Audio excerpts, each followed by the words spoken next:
নাবালিকাকে ধর্ষণের অভিযোগে গ্রেপ্তার পল্লীগ্রাম টিভি খ্যাত জনপ্রিয় ইউটিউবার সফিক।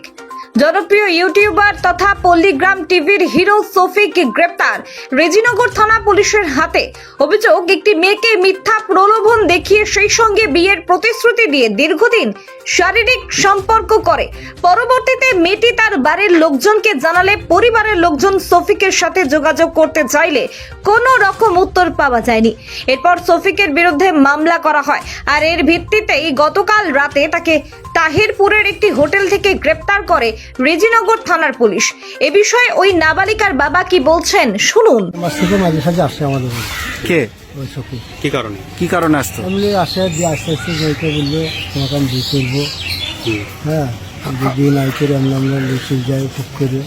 বি করেনি? না, বিয়ে করে না। দিয়ে তখন আবার স্কুল যাওয়ার নাম করে মেয়ে বলছি, আবার সেখান থেকে দিয়ে দিয়ে কালীগঞ্জের আমরা লিখে দিয়েছি। দিয়ে বলছি যে আমি বিয়ে করবো, খারাপ লাগে চলে যাচ্ছে। সেগুলো আমাদের বাচ্চা বললো বিয়ের প্রতিশ্রুতি দিয়ে মানে শারীরিক সম্পর্ক করেছিল। হ্যাঁ, করেছে। দিয়ে ওইটা আমাদের বাড়ি মেয়ে ছিল যে তোমার বাচ্চা থাকো, তোমার বাপ আসো। যে বাচ্চা হচ্ছে দিল, পুলিশকে খবর দিল, পুলিশ চলে আসলো। একটা মীমাংসা করবে। হ্যাঁ, মীমাংসা করে দিলে আর চললো না। দিয়ে যখন বাবা চলে গিয়েছিল বাংলাদেশ, দিয়ে এক সপ্তাহের ভিতরে আমি বাংলাদেশ চলে যাবো। আমাদের কিছু লোক আছে, ওরা বলে দেয় কৃষ্ণনগর বাহাদুরপুর হোটেল ভাড়া করেছিল। ওখান থেকে আজকে একটার সময় ধরে এখানে 2:30টার সময় এসেছে পুলিশ। ওর নামে কেস করেছিলেন? কি কেস করেছিলেন আপনি? ওই রেপ কেস করা আছে। রেপ কেস করেছেন? কি মানে ভাওতাবাজি কেস করেছিলেন? হ্যাঁ, ভাওতাবাজি করে এরকম কাজ করেছে। মেয়ে হোমে আছে, মেয়ে ট্রিটমেন্ট সব হয়ে গেছে। মেয়ে হোমে চলে গেছে 4 দিন আগে। কি চাইছেন আপনি? ও সরকারের যা ভালো লাগে তাই করি, আমরা কি চাবো। আজ যে পুলিশ কোর্টে তুললো, কি বলবেন? কোর্টে তুললে ওর সাজা হওয়া চাই। সাজা? হ্যাঁ, ও যা কাজ করেছে সেই কাজের সাজা। আপনি মেয়ের কে এখন? না, বাবা। মেয়ের বাবা। মেয়ে কি করতো? মেয়ে স্কুলে পড়াশোনা করছে, 11 ক্লাসে। কিভাবে পরিচয় হলো এমনি?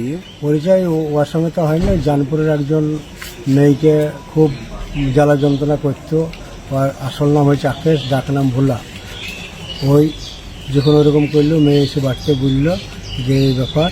এখন আমরা ওকে খোঁজাখুঁজি করতে লাগলাম যে ওর বড় বাপ জানপুরে বাড়ির দেখছি, অনেক ঝামেলা করো না, আমি বলে দিচ্ছি। ও আর কিছু বলবে না। যখন ও বলে দিল তখন ওরা কিছু বলবে না। ফাঁকা ফোন কদিন করলো, 2-4 দিন, যে ঠিক হয়ে গেল। তারপরে শফিককে ফোন নাম্বারটা দেয়। কে দেয়? বাড়ি ওই ভোলা। যে শফিক তখন যোগাযোগ করে আমার মেয়ের সাথে এরকম কাজ করলো। দিয়ে হাইলাইট করে দিল, একটা চুমা দিয়েছে, এমনভাবে দিয়েছে একবারে ভারতে ঘুরে বেড়াইছে 11 মেয়ের সাথে, যেন ইয়ার বিয়ে না হয়। কিন্তু ভোলা এটা করাইছে, শফিককে দিয়ে খেলাইছে যে মেয়েটা যেন। মেন ঘটনা হয়েছে ওই ভোলা যে ভোলা খেলাইছে ওই ইকে দিয়ে, আপনার শফিকের দিয়ে। শফিক অ্যারেস্ট হয়েছে না ভোলা হয়েছে?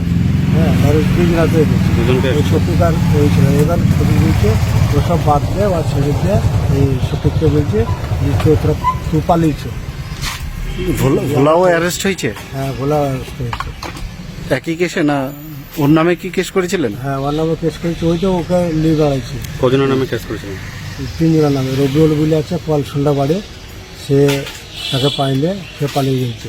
সে তো আমাদের সাথে ঝামেলা করার চেষ্টা করেছিল। সে আমাদের সঙ্গে বিশাল ঝামেলা করার চেষ্টা করেছিল। আমরা ঝামেলা করলে একটু অন্যরকম হবে বলে এরকম ব্যাপার। কতদিন আগে কেস করেছিলেন?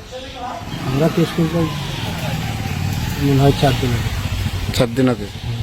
যে এত তাড়াতাড়ি মানে ওকে অ্যারেস্ট করলো পুলিশকে কি বলবেন? না, পুলিশ আর আসতে পারেনি, এখান থেকে চলে গেছিল।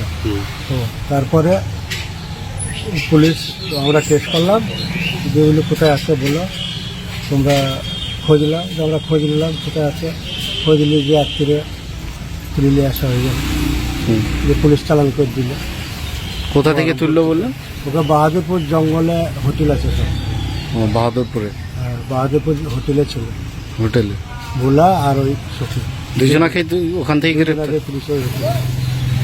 হ্যাঁ, ঠিক এমনি কথাবার্তা আমরা শুনলাম যে 1 সপ্তাহের মধ্যে ওকে বাংলাদেশ পাঠিয়ে দেওয়া হবে, বাংলাদেশ চলে যাবে। 1 কোটি টাকা ডিল হয়ে গেছে, 1 কোটি টাকা এর দিয়ে দেবে, 4 জনের ভাগ করে নেবে, নিয়ে ও বাংলাদেশ চলে যাবে। আর প্রত্যেক মাসে মাসে টাকা ছাড়বে, সেই টাকা এরা এধারে থাকবে 3 জন, ওধারে যাবে 1 জন। কিসের ডিল? ওদের ছবি করব, ও মানে নাটক করবে, সেই নাটকে পয়সা পাবে সরকার, ওই বাংলাদেশ সরকার দেবে, সেই টাকাটা এরা বসে বসে এধারে ভাগ করে নেবে, ও, এরকম সিস্টেম।